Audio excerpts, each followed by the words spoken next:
I think that, when I speak to our high school students, I always tell them that the indispensable quality to live a good life is courage. Because what you're describing actually takes a lot of courage. It's not easy to be able to change your ideas. It's not easy to be able to change the pattern of your life, and you have to have a certain amount of courage to allow someone to trample on your ideas, because fear is a very powerful motivator in that drive to self-preservation. See, we have given lots of significance to various psychological modes and moods that our intelligence takes. We can call it fear, we can call it courage, we can call it love, we can call it hate, but it is just different shades that your mind takes at different times. All this is only because it is in constant compulsive reaction to something around you. In reaction, if somebody is nice to you, you fall in love with them. If somebody is nasty to you, you hate them. Like this, in reaction, so many things are happening. This is a psychological and social phenomena. This is not an existential reality. Love is not an existential reality. No, it is what's happening within you, it's your emotion. What is it? Give me an existential reality that doesn't happen within you. Well, life is. You're alive right now, this is existential. Well, it's pretty in you, though, the life, right? I mean, I don't know, the modes of life, the only thing that I have a problem with in the way you said it is you said it's just the way your mind. And it seems to me that… Let me put it that this love way. is a profound reality in people's lives, as is thought or learning or all these things that may seem transient but are in fact, I think, deeply rooted in the human experience. Let me come to that. So it's like this. If your body becomes pleasant, we call this health. You want it? Yes. Hello? Yes. If it becomes very pleasant, we call it pleasure. You want it? Yes. I got a bigger yes for that than health. If your mind becomes pleasant, we call this peace. If it becomes very pleasant, we call it joy.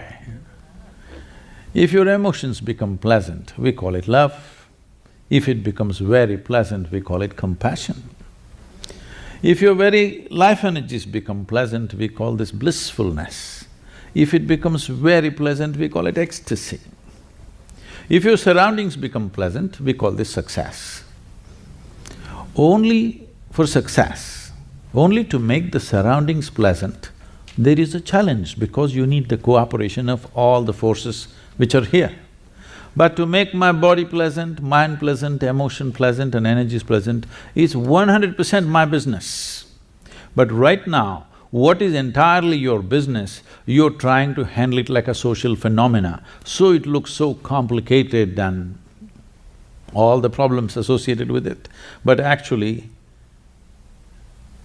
you being peaceful, you being loving, you being joyful, every human experience happens from within you. Whether it happens with external stimuli or its own self-start, this is the question. What I'm asking you is, you remember, maybe you don't, you're still a young man. See, that was pleasant. So, if you had a car in 1950s, you would park it on the slope and in the morning you need two people to push the car. Later on in 60s, crank start, you need one more person to help you. Today everything is self-start, you have a remote which starts your car these days. Now you're driving a car which doesn't even start, it just goes. So, it's just upgradation of technology.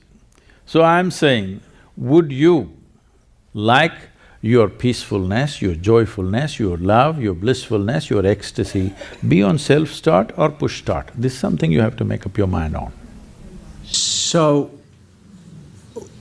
I'm gonna summarize back to you and you tell me if I understood what I heard.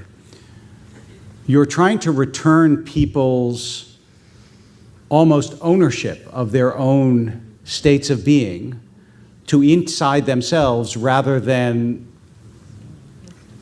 assume that they have to come from the outside or rely on the outside for them to feel the way they feel. This is part one, is that correct? I would just change one word in that question. It's not a state of being. Me being peaceful is not my state of being. Me being loving is not my state of being. Me being joyful is not my state of being. It's just my thought and emotion playing pleasantly. It's like today, the weather's great. Similarly, my inner climate is doing great right now. This is not a state of being. We must understand this. This being word is being used everywhere as if it's a quantity. People say, this being, that being. Being is not some kind of a quantity. It's like I'm speaking.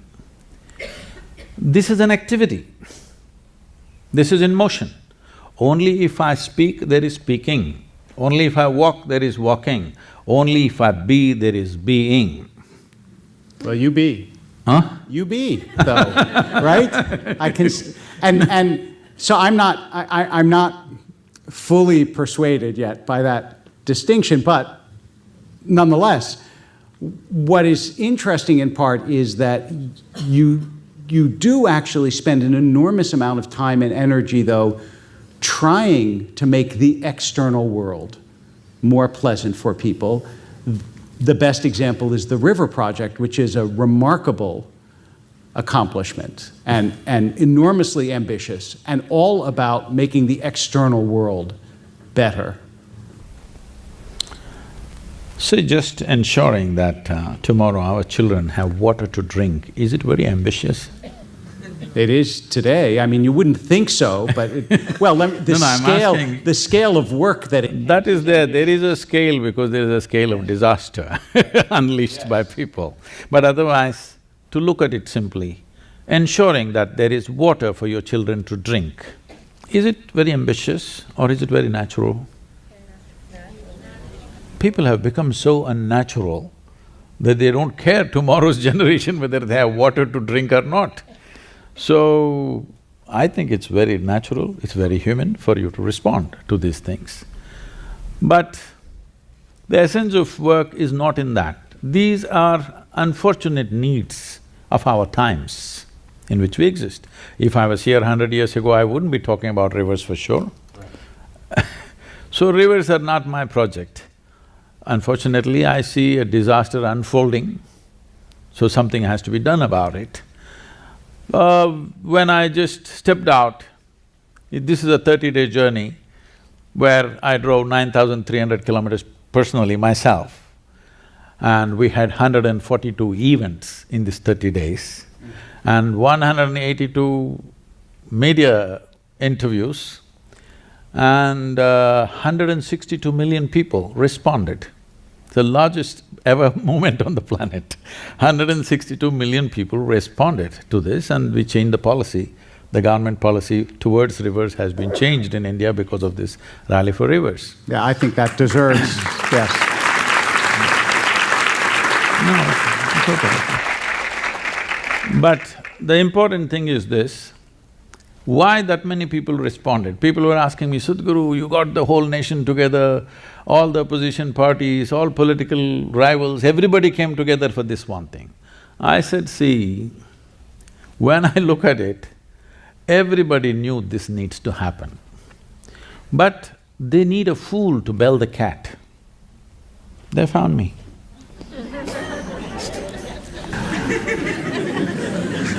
How is your message, your essential message about life and how to change your life and how to improve your life different in different places?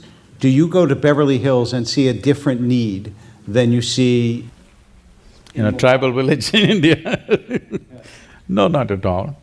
They would like to think they're different, but they're not. They just complicate simple things. If I go to a tribal village, directly those ladies will just come and tell me what's their problem. If I come to Beverly Hills, they go round and round and round, take 3 days to tell me what's the problem.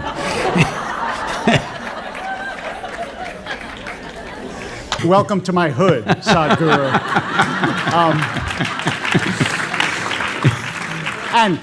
And how do you, because I think that this is actually something that all of us do struggle with, this compulsiveness, this inability to let go of things that we know on some level we should be able to let go of. How do you advise us or help us to let go of those things that we know are almost haunting us sometimes? So let us understand the fundamentals of compulsiveness, where it comes from. See, everything that's physical in this universe, from a single atom to the cosmic nature of things, everything that's physical is naturally in cyclical motion.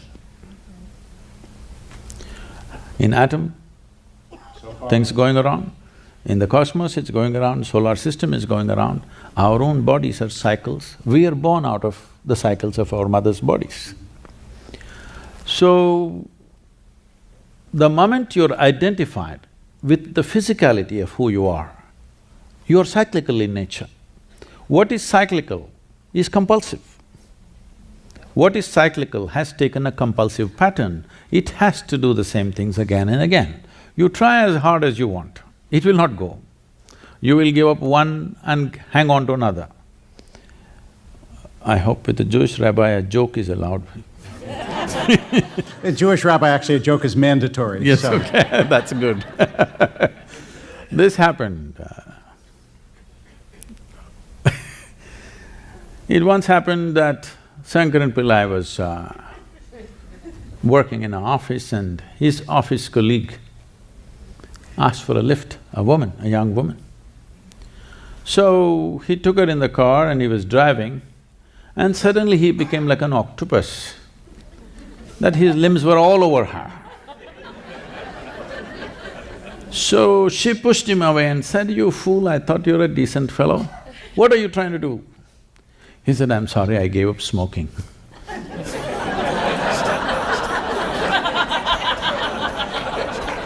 So, if you try to beat compulsiveness with force, you will switch from one cycle to another cycle to another cycle. It keeps happening. Fundamental thing is this: you are so strongly identified with your own physical nature, inevitably you will be cyclical, do whatever you want. So this is why what spiritual means is that your experience of life becomes… something within you becomes larger than your physicality. Physicality includes your thought and emotion. This is… Yes, no, I mean, what I was going to say, two things. First of all, I think when people talk about whether they're religious or not religious, I actually don't believe that's the distinction. The distinction between people are materialists and non-materialists. That is, those who believe that non-material things are real and spiritual realities are real. And the reason that I bring this up in part is because I know that one of the things we had talked about addressing is the question of mysticism. And it seems to me that both our traditions share a belief that the world that you can see and touch and feel is not all there is. And just now, as I understood you, you were appealing to the non-physical parts of ourselves as a sort of antidote to the over-reliance on the physical part of cyclical compulsiveness. See, it's not a question of… just say yes to one of my questions. Tell me right, you got it right, Rabbi. I'm working here. Yes, but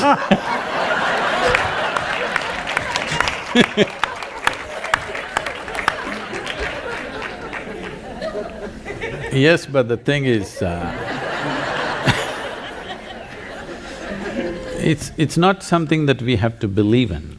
See, none of us were born like this as we are. We came like this, we became like this. This is just accumulation of the food that we've eaten, or it's just a piece of the planet. Most people don't get this point till you bury them. Even that in Los Angeles I feel is difficult because I heard they're being buried in a concrete vault. So even in burial, you will still not know that you're part of the earth.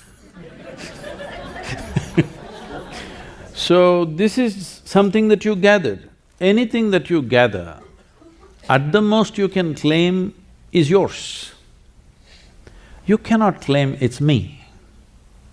I can say, this glass of water is my glass of water. But if I say this is me, you know that I'm a case. You know for sure. So if you say this is my body, yes, it is right now, till we bury you.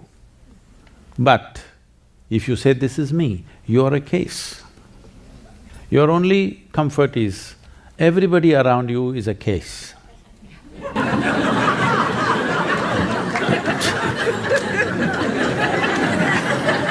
This is how it is in an asylum. The only nutcase is the doctor.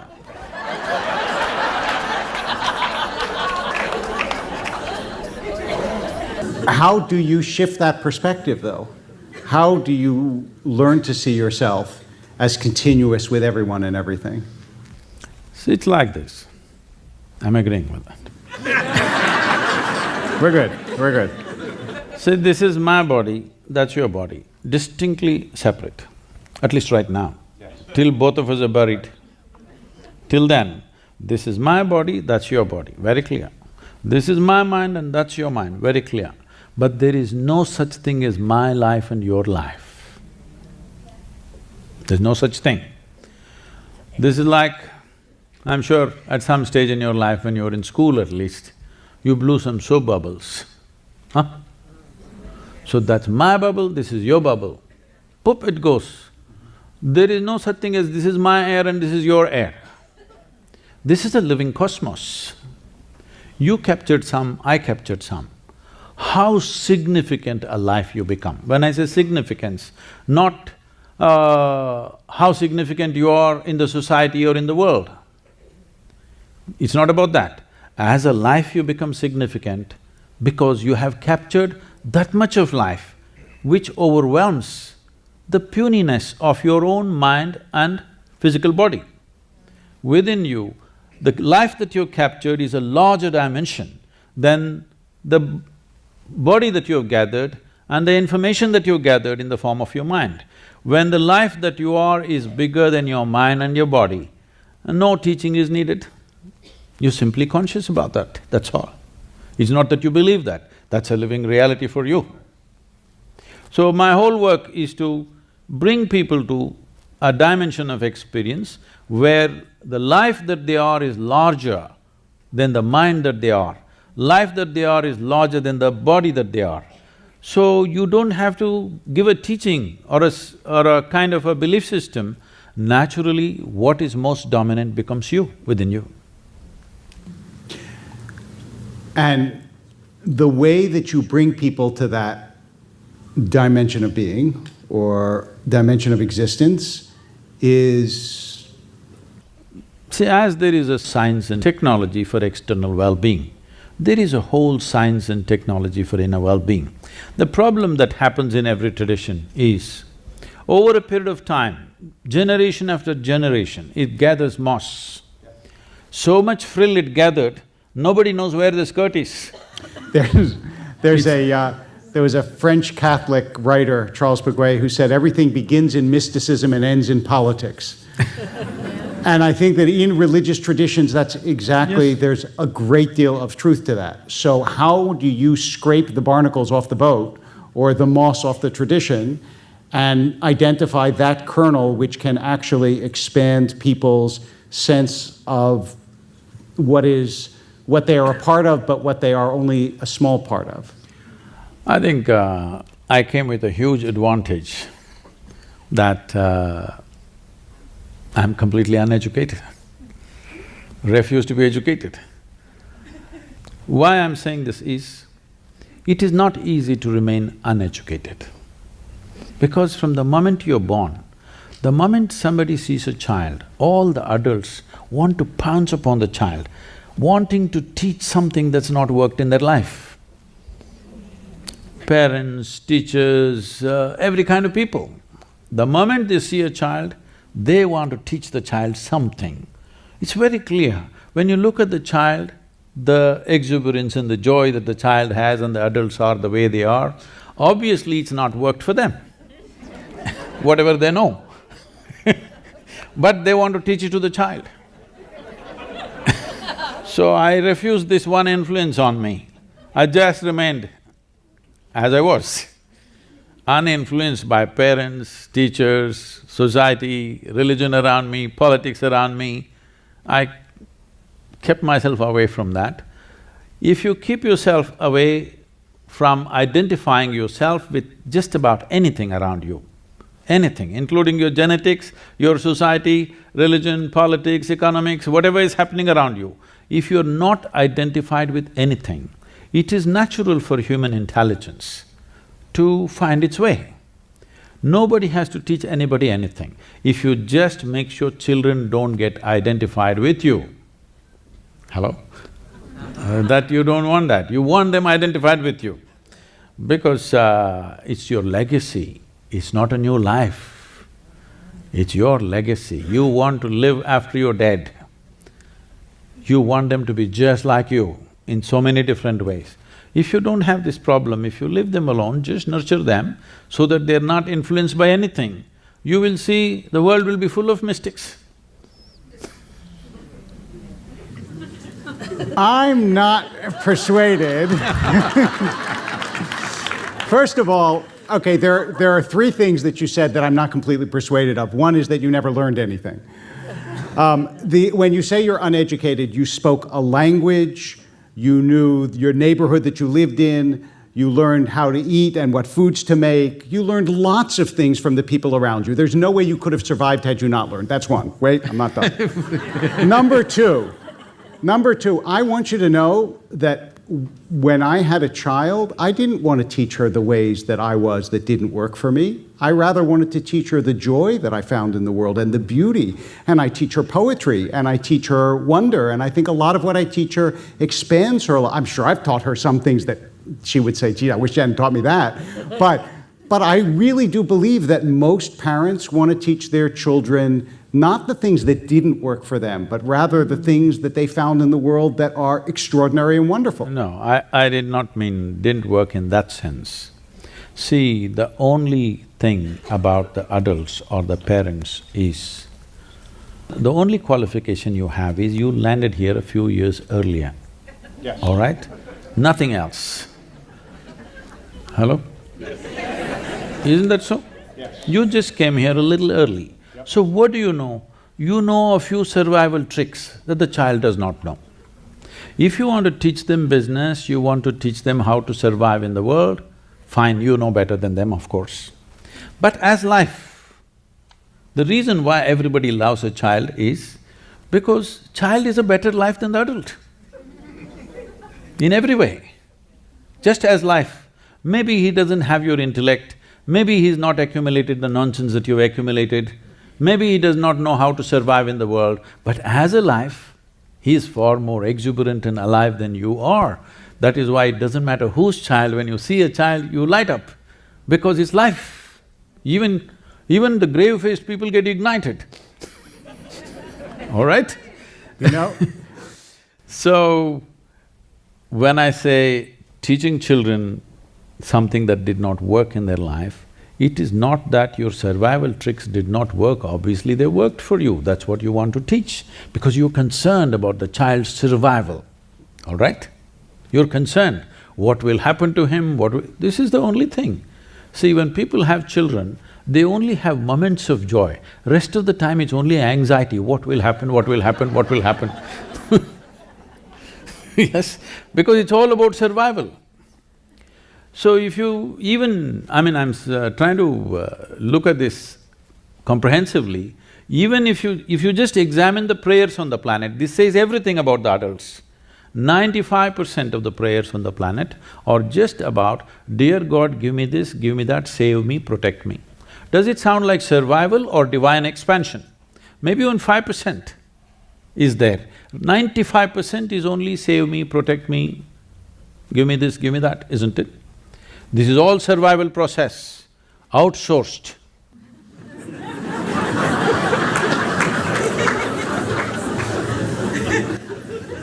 Well, I admit that you are the first person that I know who preaches a desire to uneducate people.